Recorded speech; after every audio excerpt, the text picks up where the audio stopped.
This is Wafa, and in today's video we'll talk about how to shift and switch jobs. This video is part 2 from the video that I've released last week that you can click and access here, and it is done in partnership with KOSSIE.co.uk. So this is how it works. On KOSSIE.co.uk, any member can go there and ask their question anonymously and describe their challenge or an issues they've been encountering and that they're seeking support on. And then they wait a short amount of time for a coach to respond to it. So you know the drill. In this video, Karen Chung, founder and CEO of KOSSIE, will ask me the questions and then I will answer them. Let's do this. I'm feeling really nervous. I'm just beginning to look for a job after my post-graduation. I don't feel like I'm ready. I don't feel like I'm confident enough. So my question is how to navigate and survive job hunting. Making the transition from college to the real world must be such a shift. However, it is really useful to look back on your college and high school years and really ask yourself, what have I done that's relevant, that could really showcase my value, my skills, and my character as a young professional? I always advise the fresh graduates that I get to talk to take into account, yes, their professional experiences, but also their personal experiences as well as their school years. You have done some group presentations, you have done some extracurricular activities, you have done so many hobbies, and you've taken extra courses, and you've met people, and you've done things that stand out and that are worth sharing in an interview to have you stand out from the competition and really showcase your character and your value as a professional. So look back on the recent years and ask yourself, what have you achieved? What have you learned? What are the lessons that you've derived from all those years? Also ask yourself, how are you different from, when you first graduated from high school versus now that you've graduated from college? Doing that comparison will really show you how much you've grown and hopefully have you take a step back and think, wow, I really changed. I'm nothing like when I was in high school. I've learned this, I've learned that, I've changed in that way, and this will definitely make you feel like you've done some progress and bring you back into a confidence mindset. Another thing you can do is to think about a challenge that you overcame in the past, and doing that will really bring you back to a challenging situation that you managed to successfully navigate and rise above in the past. When you do that, not only it will bring you back to memory lane, to a situation where you sort of came out triumphant, but also it will remind you your strength and how resilient and resourceful you can be when forced to. After all, if you've done it once, you can do it twice, and you can do it again. And also keep in mind that you have to start where you are right now. You are a fresh graduate. At the end of the day, all of us have to start from zero in some parts of our lives. So, you're a fresh graduate. I mean, of course, you've put in the years to get a diploma, to graduate. What else are you supposed to do? So, now you are ready. Now it's time for you to get a job. You can't invent, some professional experiences that you haven't had before.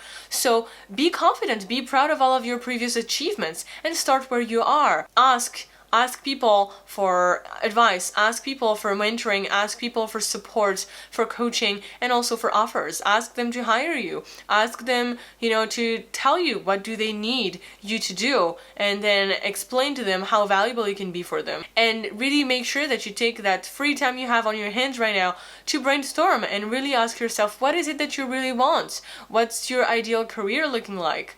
And that brainstorming, all that introspection will be a huge asset in your career and the longevity of it. And if you want to really get clear on what your career may look like, what you want it to look like, in a way that makes you feel fulfilled and happy and balanced, make sure you click the link in the description box below to access my career transition made simple free guide that has 4 steps that will get you crystal clear on what are the next steps of your career. I have just graduated last year and still can't seem to find a job. Everyone else around me has found one, and this has been putting a lot of pressure and stress on me. So my question is, how do I find a job and deal with this type of stress? So here the first thing I want to say is I feel you. It is so much pressure to graduate and feel this pressure of having to find a job, not to let anyone down, your teachers, your family, your friends, and yourself included. And I really want to encourage you to look at the silver lining. If you look at your peers and your classmates that already have found a job, that sort of means that your diploma is worth something on the market at the moment. So sort of it's kind of a big positive to keep in mind. So let's start there. So I'm definitely aware of the pressure because of the comparison going on when we're a fresh graduate. We see all of our classmates, getting offers and jobs, and we wonder like, okay, like this is embarrassing, everyone's getting a job, I am not, what's wrong with me, what's going on? And here I really want to encourage you to focus on you, because here the reality is at the end of the day it's you versus you. Yes, your peers may have gotten offers, may have gotten jobs, but it doesn't mean anything. If you really think about it, fast forward 2-3 years down the line, 10 years down the line, these people may have gotten a job, yes, right off school, but it may not be the job of their dreams. They may not feel fulfilled in their jobs.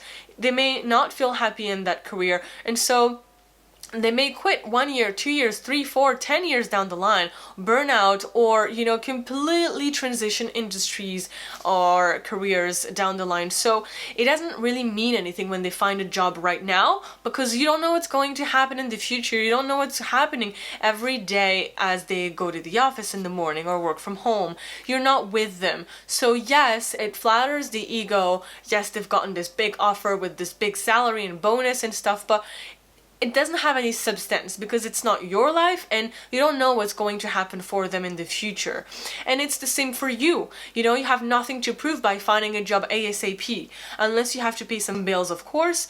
Otherwise, taking your time to find something that makes you happy, or that that will take you to the place that you want to go, is the priority. So it's again you versus you, and it's all about you getting clear about what is it that you want to, like, where is it that you want to start your junior career from, and making sure that you level up and you practice the technical questions, you practice your soft skills, you practice your interviews, you gather all the referrals, you make sure you prep for the interviews so that you're prepped and primed to make a difference and to get hired in that field of your choice.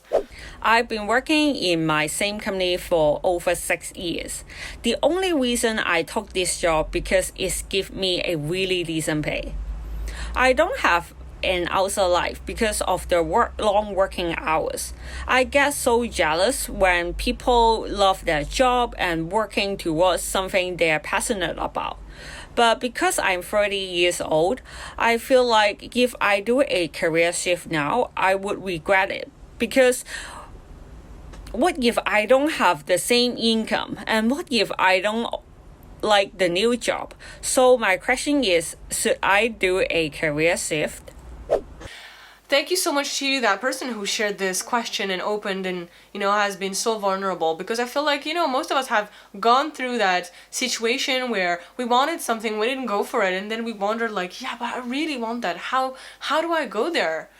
And in that description, I really heard a lot of what ifs and shoulds, and that really does give me big hints as to, that person is really not living in alignment with their values and in alignment with their wants, what they want, what's authentic to them. So I encourage you to really pay attention to those emotions that you're experiencing. You mentioned jealousy and, also perceived the fear of missing out.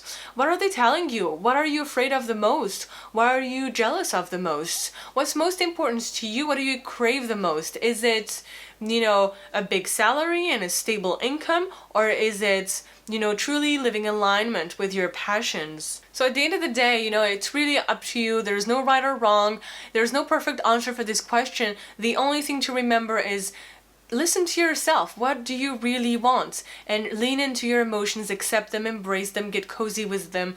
They're not comfortable. You may feel fear of missing out, feel of being late in life, but you're not late in life. You're right where it's supposed to be. We all are. And every chapter of our life is designed to teach us something and help us grow. And if the chances are, if these feelings of jealousy and fear always come up for you again and again at 33, they may keep coming again and again until you get the memo. And finally, take some time to sort of re-explore this belief of if I follow my passions, then I won't have a stable income or a good income. I mean, how true is that? I don't know, obviously, from this anonymous question what your passions are and how you can scale it so that it can provide for your, living. However, what ways can you turn that passion into, a stable income? How is that what you really want? So reflection, introspection, and analyzing your emotions is definitely the way to go here, and less looking at what other people do. Okay, everyone has a unique journey. I've been thinking about a career change. I love the company, but things are not going so well with my current boss. There's no room for growth. I have lost my ambition and curiosity at work. I just feel like I need a new challenge. So I have just started applying new jobs. It become a real process. I'm now at the interview stages. I'm keeping an open mind and seeing what comes my way. So what would you advise the best approach to resigning from the company I like, but not stay the real issue at hand? So first of all, congratulations for realizing that you need a career change and start taking concrete steps towards it. That's so good. Well done. Now, I want to highlight that it's so understandable that you feel uncomfortable leaving your company. After we spend time bonding with people, whether it's at work or in private life, it's a bit, a bit uncomfortable, and a bit saddening sometimes to part ways with these people. And leaving may feel sometimes like, you're leaving them down, but it's not the case. If you're not happy in your current working environment, then it may be better for you to leave, because we may act a bit differently, we may not be our best with people around us, we may not be as productive, we may not bring our best energy. So sometimes, if we really don't feel at ease in a place or an environment, it's better to leave. So if you look at it from a different angle, leaving your company where you feel unfulfilled and unhappy may be a very productive and healthy thing to do for both of you. So you're doing them a service, and you're doing a service to yourself as well. So to communicate your decision to leave your company, I would highly suggest you using the desk approach. I'm a fan of this framework, and here we'll focus on DES. D stands for describe, and this is where you will describe and give feedback to your team on why you've decided to leave. So you just describe the fact that you want to leave. You say, after 3 years of hard work in this team, I've decided to officially resign from the team. E stands for explaining your emotions. Here you can say something along the lines of, this has been a great experience, however right now I feel like I'm ready for a new challenge. S stands for sharing a solution. So here you may say something like, I was offered a new position at another firm, and now I'm ready to resign and prepare myself for the next chapter of my professional life. You don't even have to give the real reason behind that, other than you're ready for a new challenge and you're really thankful and grateful for everything that this company and that team has taught you. That's it. Finally, give thanks. Thank your manager, your boss, and your team, and the whole company, for everything they've given you, all the opportunities, no matter if your resignation news went well or not. It's always really important on your last day to thank everyone, just because, the world is small, the world of business is small. You never know who you may, bump into 10 years down the line. Saying thanks is really, really good for your inner peace. It's a way for you to really align yourself with the energy of gratitude, focus on the good side of your experience, and sort of help you heal from the experience if there's anything to heal from, and move forward faster and in a healthier manner. I've been working in the same role for more than 5 years. I wouldn't say I like it or I hate it, but I see other people are achieving a lot more at work than I do. It's giving me a lot of pressure. So my question is, I don't know what I want to do with my life, especially with my work. What should I do? Thank you so much to the person who shared this. I love how candid they were about this pressure. In this hustle culture that we find in big corporations and also in the world of startups and business as well, everyone compares themselves to each other, and we are really, really focused on metrics and results, and that is sometimes a lot of added pressure, very overwhelming. So really saying that out loud right now just I hope really normalizes what, you know, many of us go through sometimes. So you're not alone in this, please know that. So here I really invite you to investigate on what exactly is giving you a lot of pressure. I mean, sure, you explained that it's seeing other people achieving more, but what is it that's allowing them to achieve more than you? Are they really, first of all? How true is the fact that they're achieving more than you?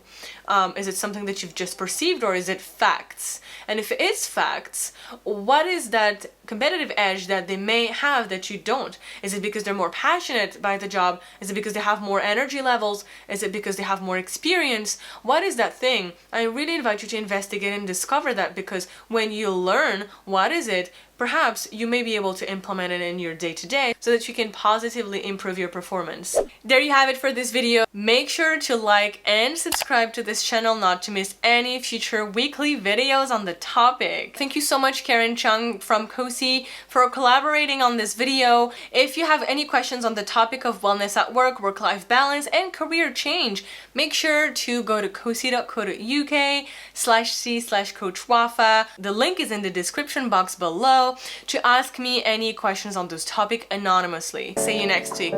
Bye!